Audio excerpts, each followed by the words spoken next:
Quand j'ai commencé ma carrière, j'ai profité de l'arrivée de À Suivre. À cette époque-là, les éditions Casterman voulaient justement que les auteurs se livrent entièrement, librement, dans des œuvres plus personnelles. Et c'est comme ça qu'on a vu éclore des gens comme Comès, qui étaient sur des voies de garage parce que le public n'était pas prêt à ce genre de bande dessinée. Hugo Pratt, pareil. Et moi, un gamin de 23-24 ans, je suis arrivé, j'ai pris le train en marche, et puis hop, j'ai été embarqué.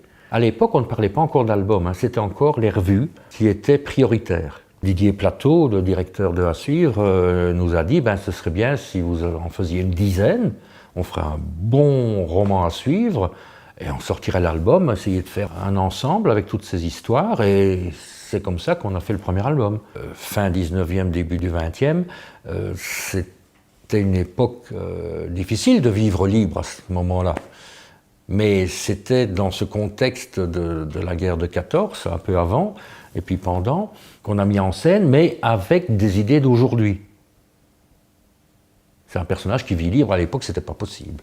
C'est l'opposition aussi entre le monde de la forêt, le monde mystérieux, et puis le monde du village où il y a des clans, comme il y a une hiérarchie avec le curé, le maire, la bourgeoisie. C'est ces rapports entre toutes ces personnes qui étaient bien établies, et qu'elle vient bouleverser par sa liberté, une certaine naïveté, mais qu'elle contrôle parce qu'elle n'est pas stupide, loin de là. Et c'est ainsi que le personnage a été façonné.